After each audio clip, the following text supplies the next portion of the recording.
seen émission yowmul juma fii ci Alboucheyri TV télé bu ngeen taamu.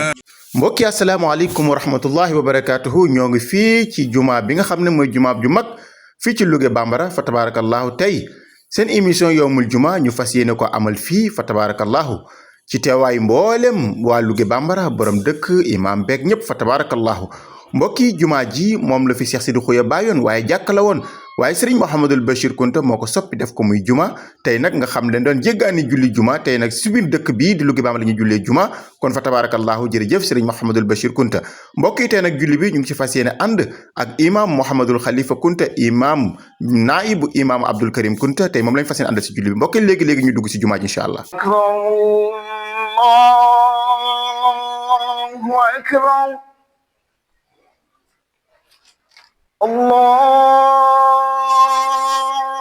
الله أكبر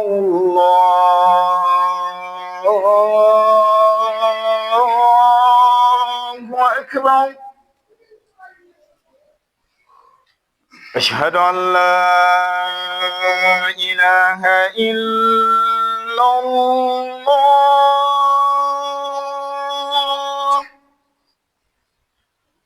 أشهد أن لا إله أكبر الله أكبر لا إله إلا الله الله أكبر الله أكبر لا إله إلا الله سيدنا محمد رسول الله صلى الله عليه وسلم. الحمد لله رب العالمين والعاقبة للمتقين ولا عدوان إلا على الظالمين وإن الله لا يضيع أجر المحسنين وأشهد أن لا إله إلا الله وحده لا شريك له وأشهد أن سيدنا ونبينا محمدا عبده ورسوله صلى الله عليه وعلى آله وأصحابه وسلم تسليما كثيرا أما بعد عباد الله علينا أن نتحابوا في الله قال تعالى محمد رسول الله والذين معه أشداء على الكفار رحماء بينهم تراهم ركعا سجدا يبتغون فضلا من الله ورضوانا سيماهم في وجوههم من أثر السجود ذلك مثلهم في التوراة ومثلهم في الإنجيل وقال والذين تبوأوا الدار والإيمان من قبلهم يحبون من هاجر إليهم وروى عن رسول الله صلى الله عليه وسلم أنه قال ثلاث من كن فيه وجد بهن حلاوة الإيمان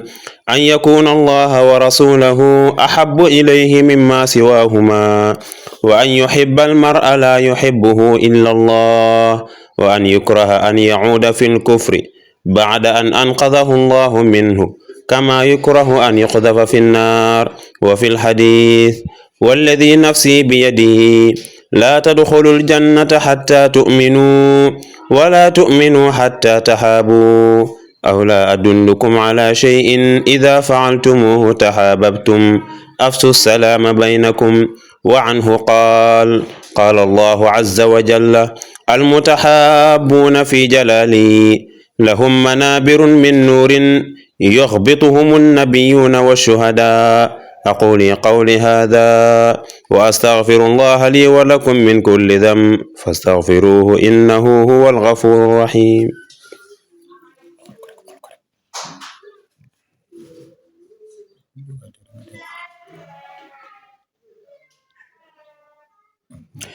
الحمد لله الذي أمرنا أمرا بدأ فيه بنفسه وثنى بالملائكة قدسه وثلث بالمؤمنين من جنسه وإنسه وقال إن الله وملائكته يصلون على النبي يا أيها الذين آمنوا صلوا عليه وسلموا تسليما وروى عن النبي صلى الله عليه وسلم أنه قال من صلى علي مرة واحدا صلى الله عليه 10 مرات ومن صلى علي 10 مرة صلى الله عليه 100 مرة ومن صلى علي 100 مرة صلى الله عليه 1000 مرة ومن صلى علي 1000 مرة حرم الله جسده على النار. اللهم صل على سيدنا محمد وعلى آل سيدنا محمد حتى لا يبقى من الصلاة شيء، وبارك عليه حتى لا يبقى من البركة شيء، وترحم عليه حتى لا يبقى من الرحمة شيء، وتحنن عليه حتى لا يبقى من التحنن شيء. اللهم انصر الإسلام والمسلمين، اللهم انصر الإسلام والمسلمين، اللهم انصر الإسلام والمسلمين في مشارق الأرض ومغاربها. اللهم أهلك من كان في هلاكه راحة المسلمين، ودمر أعداءنا وأعداء الدين. سبحان ربك رب العزة عما يصفون، وسلام في الدنيا وسلام في الآخرة وسلام على المرسلين والحمد لله رب العالمين. mbokki mu ngi noonu julli bi jeex na fa tabarakallahu gis ngeen xutba bi nga xam ne imaam ak Mouhamadou Khalifa defal nañu ko tey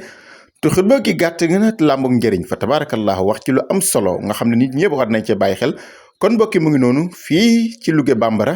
si seen émission yowmul jumaa ak imam Mouhamadou Khalifa ci teewaayu imam ratib imam Abdul Karim Kunta moo ko jox ndigal ngir mu jiite. kon mbokki xaq qadri miqdaar azim wasalaamu aleykum wa rahmatullahi wa barakatuh. Alboucheyri TV, Alboucheyri TV, maximum d'abonnés et de partage.